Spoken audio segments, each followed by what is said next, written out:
Hi guys, a little bit of a breezy day, so hopefully my phone microphone doesn't pick up all the wind. Just coming on here to check in, give you another update. Still trekking away with our clean carnivore-ish eating. Still feeling good. Trying to just keep it fun. If you saw my ice cream video, that was for my kids. I try not to make myself too much of it because I'd probably eat way more than I should, but I'm just trying to keep things fun. That's one little thing we've been doing. Another thing, if you're like just getting into this or you're kind of getting bored with it and you've been doing it for a while, we've been doing like pork rinds with sour cream and like we put onion powder or garlic powder, dill, just seasonings, and make like our own little chip dip with pork rinds. So that'd be another thing you could do. Another little treat like thing I've been doing. So like when I make my kids their ice cream, I'll make my little bowl of yogurt and then I'll just drizzle just a little bit of that heavy cream on there and whip it up with whatever else I'm mixing in with the vanilla or whatever. Oh my gosh, guys, it's like, I don't even know. It's so like a delectable treat. I don't know, something about that whipped cream mixed in with the yogurt. It's just so good. So if you're needing a treat to get you by, or you're just looking for something fun to put with your kids' stuff, those would be some more ideas for you. So today I wanted to talk about why we make all these excuses and how I feel like that little line of everything in moderation is keeping us all stuck and paralyzed and just not gaining any ground on our goals. I just think it's one of those excuses that we tell ourselves over and over. Well, you know, a little bit of this, a little bit of that. And I know I just told you about treats, but those are for the kids for the most part. So, see, here I am. I'm already just blowing myself off. So I just think we need to really think about like everything in moderation. Well, what is moderation? You know, is that pizza 4 nights a month? Is that once a week? Is it, you know, going out for ice cream every time we get bored, every time our kids are a little restless? You know, it's just a little bit of sugar, and it's just a little bit of whatever, you know, maybe it's just a little bit of alcohol every weekend, or maybe it's just a little bit of small, like, I don't know, soft porn that's keeping you not satisfied in your marriage. You know, I just think we've really been fed these lines to tell ourselves. Or, you know, I see people all the time, they'll post like their salad that they had for lunch, and then next to it's a big, I don't know, like ice cream sundae or something, and it'll say it's all about balance. But is it? You know, are we just feeding ourselves these lines to keep us stuck and not really gaining any ground? I think we really need to think about these things. I think there's too much at stake now for us to keep spinning our wheels and not moving the needle. So want to encourage you to quit giving yourselves these crappy excuses of it's all about moderation, or you got to still enjoy life. Yes, absolutely, you got to still enjoy life, but you can enjoy it in other ways than loading your kids up with sugar, or, you know, messing yourself up by buying whatever that food is that you know you don't have self-control over, or buying that beverage that you know you've been feeling a nudge to give it up, whatever it may be. I don't know, maybe it's coffee, maybe, you know, it's just a little bit of coffee every day. Whatever it is, whatever's got its chains on you, if tomorrow you couldn't have it, or Saturday you couldn't have it, or whatever day or whatever you partake in this thing, if you couldn't have it, if it's going to stress you out a little bit, it's got a grip on you.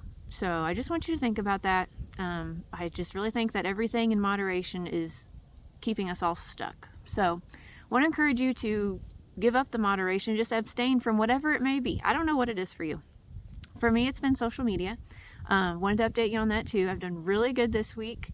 I was praying when I was walking over the weekend and just asking God, you know, everything I'm putting out there, I want to be able to walk the walk, not just talk the talk. I don't want to just be saying these things and not following through on my end. A lot of it, I'm talking to myself. Please know, I'm not coming at you personally. These are all just things that I'm like thinking of, that I feel like God's putting on my heart to share and that I need to work on too. So I asked him, you know, help me to not be on social media, help me not to be on my phone. And it's been relatively easy, you know, those things that we think, oh, well, it's no big deal. It's really not taking all that time, or it's really not affecting my family or whatever. It is, okay? Whatever you're numbing yourself with, you're not fully present with your family, the people that need you most right now.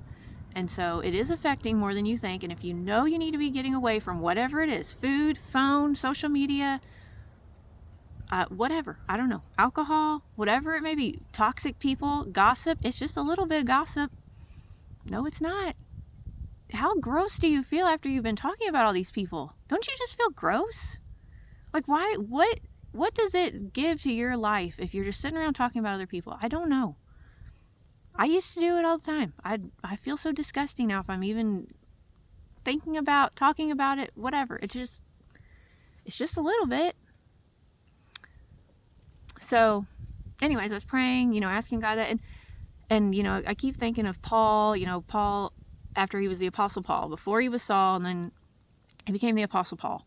And, you know, he always talked about, he had this thorn in his side, you know, he always had this thing that was always nagging at him, and God wouldn't take it away. But, you know, maybe that's the point. Maybe it's so that we keep depending on God to help us get through whatever that struggle is. So, you know, maybe changing our prayer life from take this away to show me what you're trying to teach me, to be dependent on you through struggling through it. And so anyways, I asked God to just help me stay off my phone, and it's been super easy. I've met my goal almost every day. My phone might not always reflect it because sometimes my kids grab it or they're on whatever. But for me personally, I can tell my mood is better because I'm not sitting there just scrolling, and my mind's not just constantly taking in all this information that is pointless. My biggest thing, I wasn't really stuck on Facebook too much because I don't care what everybody else is doing anymore. My biggest thing was Instagram, because there's so much free information about all kinds of things that you want to look up, because, you know, people are trying to suck you into their coaching programs or whatever. So my biggest thing was I was always on Instagram, like reading up on this and that, and it's just been so freeing not to keep doing that and not to be spending money. You don't even understand how little self-control you have when all these people are just peppering you with ads to buy this, improve this. And I know I've thrown out a few supplement things that I take and I've put my code. Don't buy it. If you start eating the way we've been eating, we've cut back on so many supplements. It's awesome. I'm so excited. So yeah, whatever it is you're needing to give up, ask God to meet you there. Ask him to, you know, help you get through it. Maybe don't ask him, just take this from me. Show me how to conquer this. Show me how to get over this. Show me how to get past this and move on with my life and do something productive instead of whatever it is you're wasting your time and your life on. So that was the first thing I want to talk about. Second thing, I'm going to try to keep this one pretty short for you today. The second thing I want to talk about was journaling. So I'm a photographer, if you don't know me in real life. And so I have to keep a hard planner, like a paper, pen, calendar. I have to write every time I book a session. I write it down. So I've got it physically written down in front of me. I don't trust these phones. I'm just scared if I was putting it in a calendar on my phone would die or whatever, I'd forget everybody I had booked. So I've always kept a hard planner. So when we went through Alpha-Gal, I was journaling what my family was eating every day to like track what was setting us off and everything. So I got in the habit then. I quit once everything calmed down, once we got through the Alpha-Gal issues for the most part. But then my stuff started kicking up and I started having all these weird reactions, so I kind of jot down. So I want to encourage you, if you're having symptoms, to track your food, especially like if you are using a scale. And I'm not promoting it. I'm not trying to get you to lose weight or anything. But if you do get on the scale quite a bit and like after you've had pizza or whatever, you notice that you gain a couple pounds of water weight, you know, that's something to keep in mind. Hey, that's inflaming my body. It's making me retain water. So I would encourage you to journal food if you're having issues with food. But my biggest thing I want to talk to you ladies is on tracking your cycle and your mood and your hunger level during your cycle. I've got a lot of younger ladies that kind of follow along with me. And I know, you know, fertility issues and cycle issues. So I really want to encourage you. What I've been doing, like the first day of my cycle, I just write a little 1 on whatever date that is, just down the corner, like a 1. So I know that's day number 1. And I jot. And, you will start noticing patterns. So like by day 14-ish, I'm jotting down increased hunger. I'm wanting to eat everything in sight right before I ovulate. If you don't know when you ovulate, this is a great way to figure it out. If you don't know the signs that you're ovulating, Google them. I won't put all that on here. I know sometimes kids flip these on. So, there's pretty obvious signs you can look for that you're ovulating. But just, increased hunger, lower mood, feeling a little extra irritable. Those are all things to just kind of like, you can be mindful about it and you can be in tune with your body. There's so much. We have been conditioned to not be in tune with our body. Women especially have been conditioned to just deal with it. This is just whatever. And you can prepare yourself so much if you know the day of your cycle that you're going to be kind of grumpy. Maybe that's a good day to take your friend up on a play date for your kids, or send them to grandma's for the day or whatever, so that you're not biting their head off all day. So I want to encourage you to just track your mood if you can, if you're still, all over the place like I used to be. I'm just so glad I've been eating better. Not trying to get you to this, just sharing our wins. I think it will help you, and it can also help you have some grace with yourself. So the other day, I was at like day 13 or 14, and I was noticing I was wanting to eat everything in sight.